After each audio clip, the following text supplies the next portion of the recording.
Dr. Aris Thorne wasn't just eccentric, he was a relic.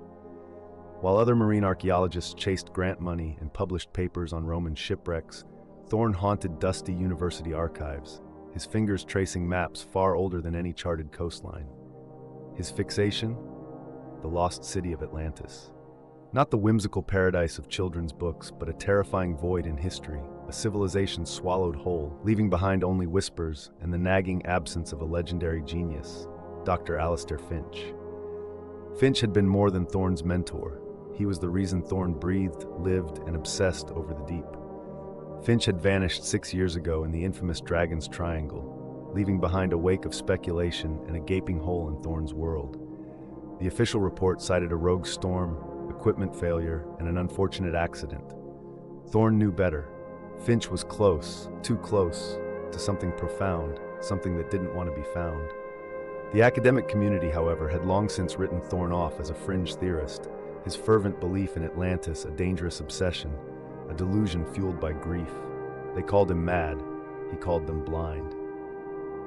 One rainy Tuesday, as the Seattle mist clung to his cluttered attic apartment, a package arrived. No return address, just a plain brown wrapper. Inside, nestled on a bed of faded tissue paper, was a tarnished, ancient brass sextant, heavy, cold, and strangely alien to the touch. Beside it lay a single, water-damaged page from Dr. Finch's last known journal. The ink had bled in places, but a cryptic drawing stood out. A star chart, impossibly old, overlaid with geometric symbols Thorne had never seen before. Scrawled beneath it, in Finch's distinctive, frantic hand, was a barely legible note. The whispers begin where the light ends, Finch. Thorne ran a hand over the sextant. It felt wrong. He set it down gently on his workbench, next to a dusty gramophone from his grandfather's collection.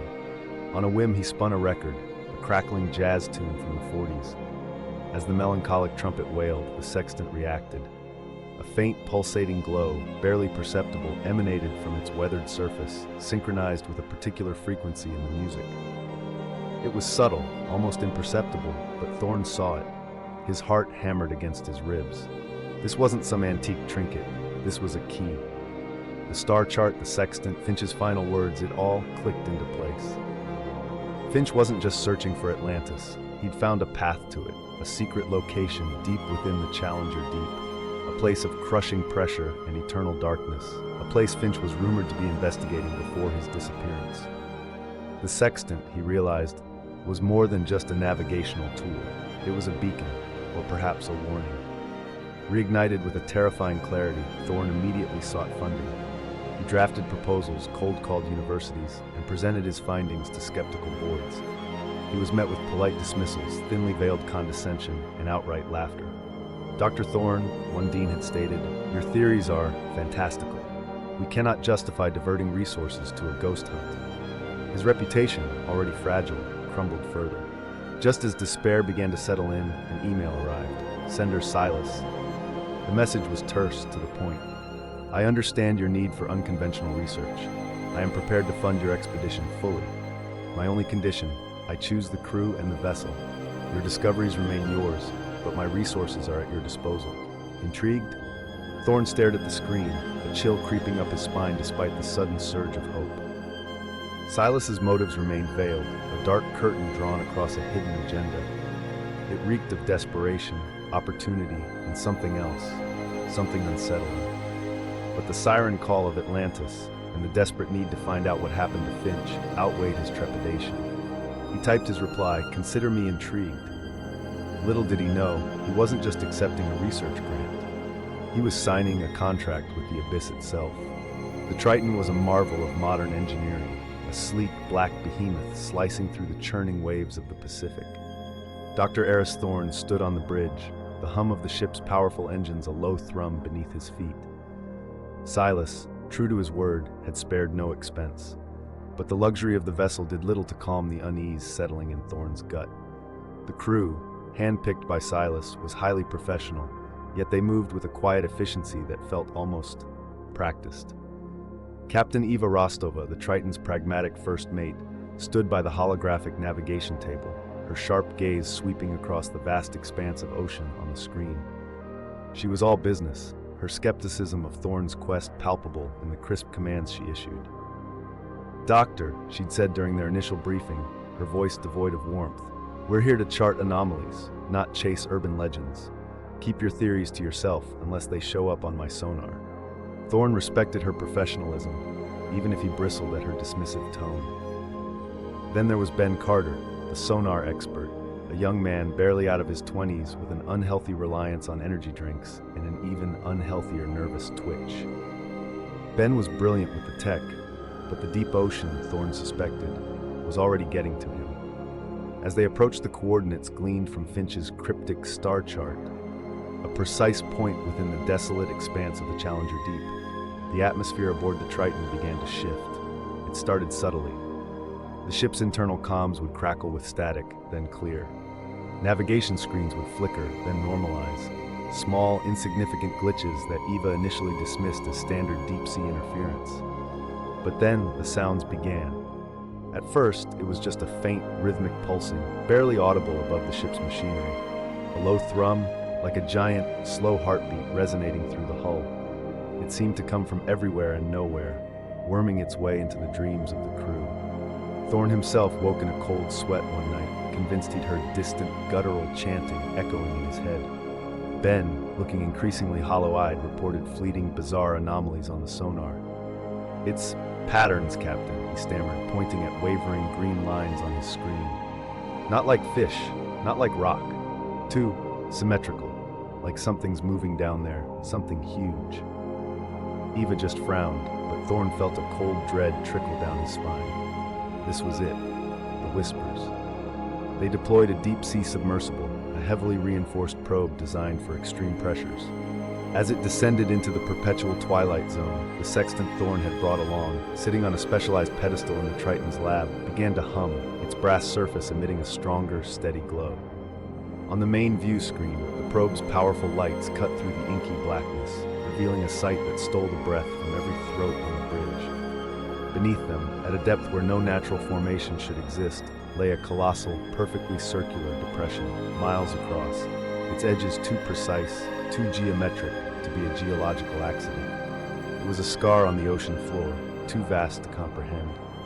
The sextant pulsed brighter, its faint light pointing directly into the abyss, a silent, insistent call. They navigated the submersible closer. Faint, almost invisible phosphorescent markings began to appear on the trench walls, shimmering with a soft, ethereal light. Thorne recognized them instantly, the same geometric symbols from Finch's journal, amplified, pulsating with a life of their own. Then, lodged in a jagged crevice, they found it. A damaged, experimental deep-sea drone, its hull scarred, its lights dead. It was Finch's. Its data logs were corrupted beyond repair, but what little information Ben could salvage hinted at disturbing sensory readings, extreme energy fluctuations, bizarre acoustic signatures, and what looked like pressure surges that defied known physics. And then, as the submersible's powerful light swung into the distance, cutting through the swirling currents, something impossibly vast, impossibly ancient, emerged from the gloom. It was a colossal, obsidian-like structure, partially obscured by the swirling detritus of the deep. Not a mountain, not a rock formation. It was a city built by hands unknown, submerged in the crushing darkness, confirming Thorne's wildest, most terrifying theories. And for the first time, even Eva Rostova's rigid professional facade cracked, a flicker of something akin to awe, or perhaps pure fear, in her eyes. The silence on the bridge was deafening, broken only by the low, rhythmic pulsing from the deep, and the chilling realization that they had just found Atlantis. The Oracle, a deep-sea submersible modified for extreme pressures, felt less like a vessel and more like a tin can hurtling into a black hole. Dr. Aris Thorne sat strapped into his seat, the hum of the internal life support systems a cold comfort. Beside him, Captain Eva Rostova, her face a mask of grim determination, piloted the craft with a practiced hand. The view through the reinforced viewport was unlike anything human eyes were meant to behold. As the Oracle's powerful lights cut through the abyssal gloom, the full scale of the structure they discovered became terrifyingly clear. This wasn't just a ruin, it was a city. A colossal, alien masterpiece built with obsidian-like materials that seemed to shimmer with an inner, ethereal blue light, like something alive. Intricate carvings adorned every surface, depicting advanced aquatic beings with elongated limbs and luminescent eyes. It was Atlantis, laid bare, silent and ancient, a testament to a civilization far beyond human comprehension. They guided the oracle through massive arching gateways, past towering spires that clawed at the perpetual darkness. Thorne realized this city wasn't just sunken, it was actively pulled into the deep, its inhabitants sealing themselves within, creating an impossible fortress against something unseen. The sheer scale of it, the unimaginable feat of engineering, left Eva momentarily speechless, her usual cynicism replaced by a chilling awe. They found what appeared to be preserved libraries, cavernous halls filled with strange, glowing tablets etched with symbols that pulsed with a faint, hypnotic light. Advanced machinery, unlike anything Thorne had ever seen, lay dormant, covered in a fine layer of ancient sediment. Thorne touched one of the tablets, its surface cool and smooth, and a strange, almost musical hum resonated through the submersible. "They didn't sink," he whispered, his voice hoarse. "They were pulled, contained, and they sealed themselves in." Following the strongest readings from the sextant, now glowing intensely in a secure compartment, they navigated deeper into the city's heart. They found a central chamber, vast and circular, pulsating with a disorienting, vibrant blue light that seemed to emanate from the very walls. The chamber was filled with colossal, intricately carved pillars, each adorned with the same geometric symbols that had haunted Finch's journal. They pulsed with the light, almost breathing. Thorne, drawn by an irresistible urge, extended a gloved hand and touched one of the pillars.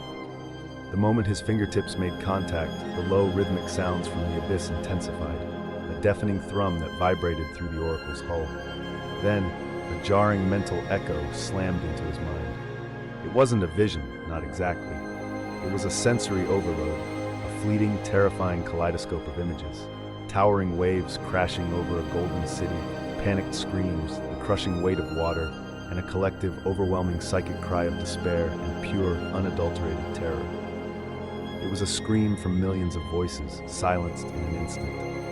Thorne gasped, recoiling, his head spinning. Eva, seeing his distress, quickly checked his vitals. "What was that?" she demanded, her voice tight with concern. Thorne could only shake his head, a cold sweat beading on his forehead. Then, in a hidden alcove within the chamber, partially obscured by a fallen slab of crystal, they found him.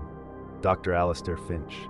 His body was perfectly preserved, encased in a strange, shimmering crystalline substance, as if he'd been frozen in time. Clutched in his hand was another journal, thicker, more complete than the page Thorne possessed. Its cover was waterlogged, but the pages inside, protected by some strange Atlantean preservation, were intact. Thorne carefully extracted it, his hands trembling. He quickly scanned the frantic, elegant script. Finch's final entries. They detailed his chilling discovery.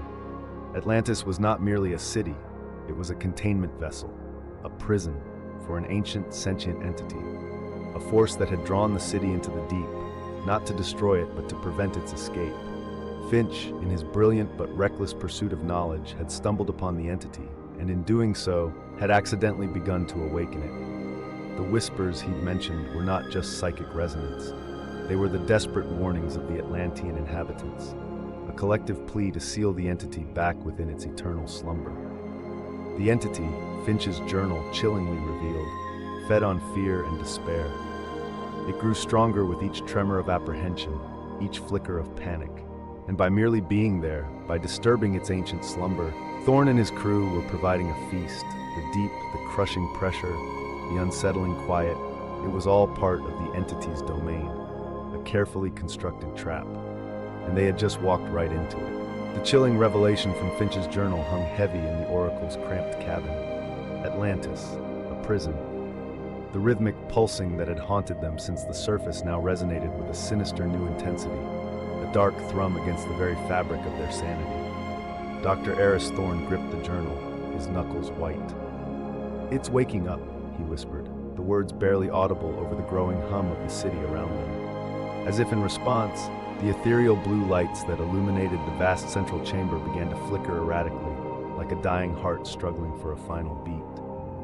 From the obsidian walls, strange organic-looking tendrils, sleek and black, slowly extended, writhing like living shadows in the dim light. They were thin at first, then broadened, pulsating with a sickening internal glow. Back on the Triton, Ben Carter, the sonar expert, was screaming. Not yelling, but a raw, panicked shriek that tore through the comms. "Captain! Seismic activity spiking! And there are patterns, Eva. They're moving, faster than anything natural." His voice cracked, laced with a pure, unadulterated terror. On the sonar screen, blips of light, previously static, now darted and converged with unnatural speed, forming predatory shapes that seemed to circle the Triton far above. The entity's influence was undeniable, a subtle psychic assault that began to erode the crew's minds. The whispers that Finch had described were no longer just distant echoes. They were clear, insidious voices, invading thoughts, manifesting as terrifying hallucinations and paranoia. Ben, already fragile, was crumbling. He kept repeating, "It's alive! The abyss is alive! It wants us!" His eyes darted around the sonar room, seeing shadows that weren't there, whispering to himself about crushing weight and suffocating darkness. Even Captain Eva Rostova, usually a rock of composure, felt the subtle tendrils of fear creeping into her resolve.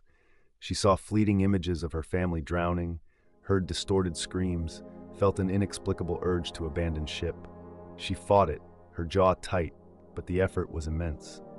She knew this wasn't just stress, this was something external, something malevolent. Thorne, despite his own mounting terror, found a grim clarity. He flipped frantically through Finch's journal, ignoring the burgeoning madness in his own mind. "It feeds on fear," he muttered, piecing together fragments of Finch's desperate notes. "It grows stronger with despair. It's preparing to break free." He pointed to a complex diagram in the journal, one depicting the geometric symbols on the pillars intertwined with what looked like a massive, dormant energy source.